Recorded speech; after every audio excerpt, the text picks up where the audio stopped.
And I am back again to talk about the fourth masterclass of Lynne McTaggart's and what happened.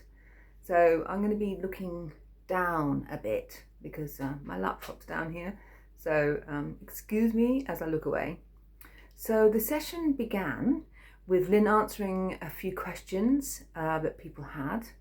And then she talked again about being very specific regarding creating an intention. So suggesting individual intentions and baby steps. So basically when you have an intention, to basically have an intention over an intention over an intention. So writing an intention for each stage, basically.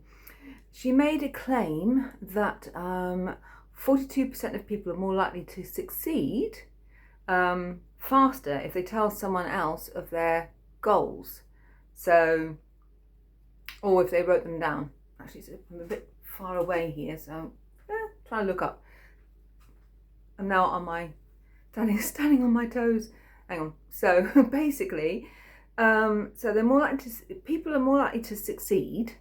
42% of people are more likely to succeed faster if they tell someone else of their goals, of their intentions, and they write them down. But of course, she didn't give any evidence of this, so she just made it as a statement.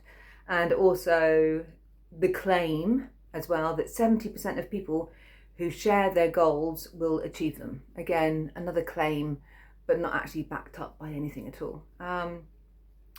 Much of what she was saying at the beginning of the session was basically had been said before. So it was like a regurgitation of information, really. And the chat that goes alongside the masterclass, if you wish to read it, people were saying that in the chat.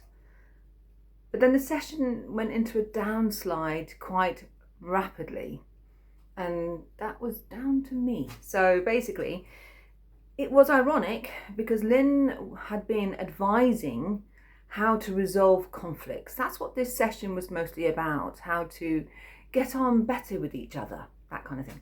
How to bond better, connecting with others and not always having to be right, allowing different realities to exist, seeking out truths in opposing positions, and sending positive intentions to the person you disagree with. So all lovely, lovely stuff. And then she decided to call me out and show me up in front of more than 400 other people on camera for asking questions in the chat that runs alongside the webinar. I had questioned the validity of intentional work, and others rapidly in the chat silenced me. They questioned my right to be there. And I said that her claims about intentional work, I said that her claims lacked scientific credibility, and I was told that I was spreading negative emotions. Now, I've done an awful lot of research on intentional work, and I can definitely say, that I have not found much science about this kind of work. And I was asking that question. Where is the scientific validity, reliability, credibility? Where is it? Is it in any research papers, any journals? Does it exist? Has it been peer reviewed, etc., etc.? So in the chat, there started to be some disruption, as what it's been called since, where people were responding to me, but they didn't have to. They didn't actually have to get involved in the chat at all. They were quite capable of just following Lynne's webinar and not actually responding to me. Bullying soon started happening in the chat. They tried to say that there was evidence, but I argued that there wasn't and that it wasn't peer reviewed. And before I knew it, Lynne had tried to call me out and confronted me on camera to make me look foolish and ill-informed. And she labelled me angry and negative. She wanted to show me up, I feel. But how hypocritical after she'd just been saying not to judge others, and when she had just judged me. when she'd been saying that it was fine to have differing opinions, but obviously not when it came to her. You know, you can't have a different opinion to hers, and how dare anyone challenge her. She didn't even read the chat and had no real idea of what I was talking about, which was quite simply the intentional work we were doing and the science behind it. I remained calm. I smiled. I asked her if her work was peer-reviewed, and she could only come up with one example. She said it wasn't the platform for anyone to express a disagreement or uncertainty about her work and the work that we were doing. But where was the positive intention towards me? It was then that I realised that she had a cult following and that there was a good possibility of her being a quack, and that this is all pseudoscience. In it for the money, exploiting people, because if she felt so threatened by me, then why be so defensive, you know? I do have her books. One second.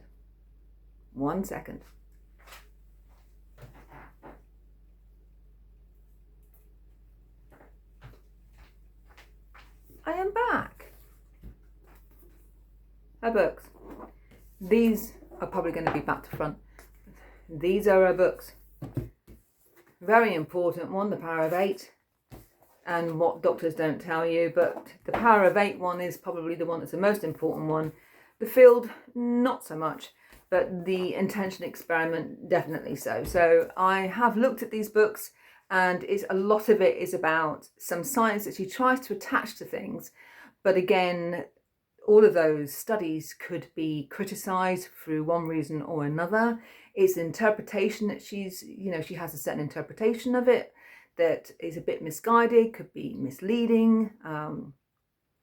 And then, of course, there's the ASA, who've also said that her claims are misleading and that she needs to stop doing that kind of thing because, you know, it could be exploiting people and raising hopes, you know, that kind of thing.